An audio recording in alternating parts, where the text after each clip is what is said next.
Rickshaw, వెనక వాడి bullet. ఈ తంతు వారం 10 రోజులు సాగింది.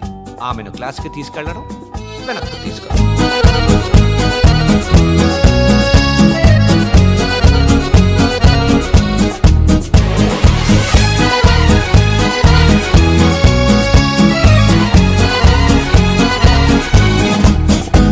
వయ్యారాల జాబిల్లి బోణి కట్టి గుండెల్లోన చేరావే గంటె కొట్టి అనండురి వారెంకి మళ్ళీ పుట్టి కవింతల్లో ముంచావే కళ్ళే నీటి నది వలె కదిలా నిలబడక